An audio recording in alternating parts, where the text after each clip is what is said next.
अगस्त क्रांति मंच ने जिला प्रशासन पर भ्रष्ट व अराजक व्यवस्था को बढ़ावा देने का लगाया आरोप। मऊगंज जिले में भ्रष्ट और अराजक व्यवस्था को लेकर अगस्त क्रांति मंच के संयोजक कुंज बिहारी तिवारी ने जिला प्रशासन को आड़े हाथ लेते हुए कहा है कि मऊगंज कलेक्टर जब से आए हैं राजस्व विभाग सहित अन्य विभागों में भ्रष्टाचार व अराजकता चरम पर है। लोग सड़क, बिजली, पानी की समस्याओं से जूझ रहे हैं। जन समस्याओं की अनदेखी हो रही है। जनहित की बातें नहीं सुनी जाती हैं। भ्रष्टाचार के खिलाफ कोई नहीं कार्रवाई हो रही है।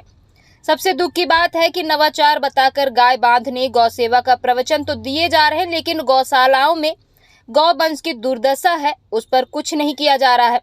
जहां पर सरकारी अनुदान मिलने के बाद भी ना चारा ना पानी का इंतजाम है, गौवंश मर रहे हैं। यह जमीनी हकीकत है और कलेक्टर महोदय जमीनी हकीकत से कोसों दूर है।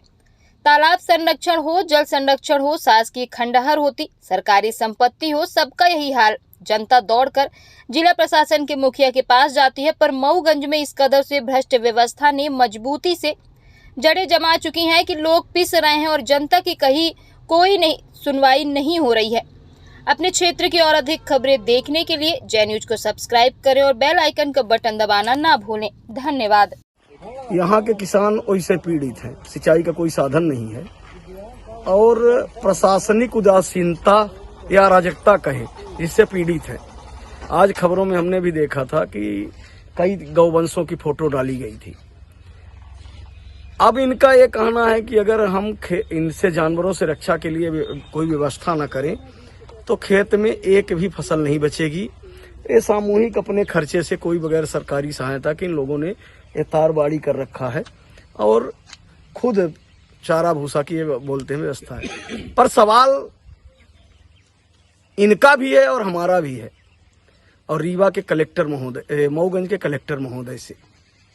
शायद आज एक जमुहरा में प्रमाण पत्र भी बंटने वाला था कि गौ सेवा में या क्या था आयोजन, पर था इसी से आवारा पशु से।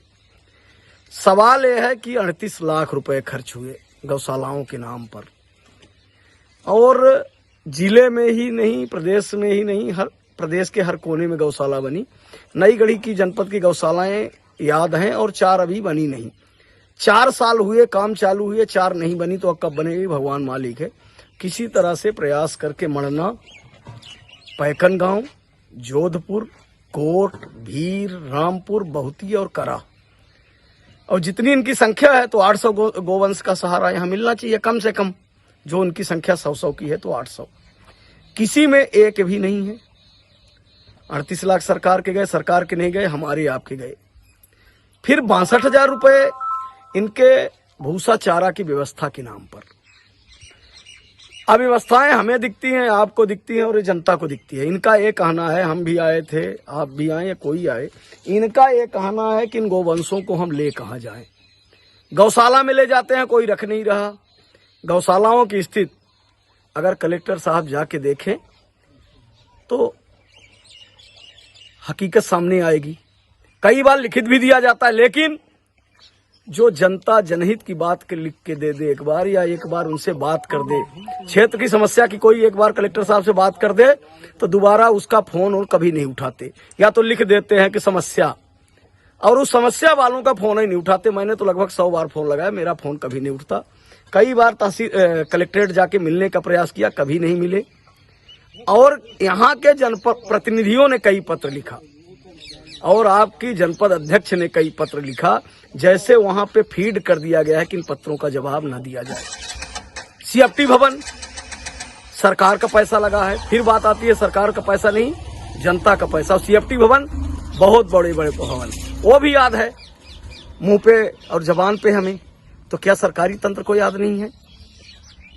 आपका पुरैनी सीएफटी भवन, माड़व का छत पड़ा है, फिनिशिंग वगैरह पड़ा है, कराह का सीएफटी भवन, कोट का सीएफटी भवन, फूलकरण सिंह का सीएफटी भवन, इसी तरह से और स्कूलों का हाल है।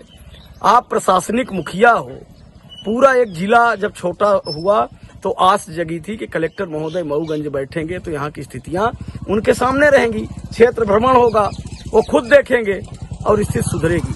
तो कलेक्टर साहब से आपके माध्यम से और मीडिया के साथियों के माध्यम से एक निवेदन करना चाहता हूँ कि स्थितियां जब भौतिक सत्यापन होगा और जमीन में सुधार होगा, चाहे पानी की हो, बिजली की हो, रोड की हो, गौशालाओं की हो, अन्य निर्माण कार्यों की हो, जब भौतिक सत्यापन खुद करेंगे और उनमें सुधार का उनका मार्गदर्शन होगा तब सुधरेगा।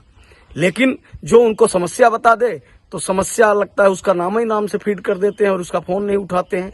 तो फोन ना उठाने से या मिलने से, टाइम ना देने से समस्याएं नहीं सुधरेंगी।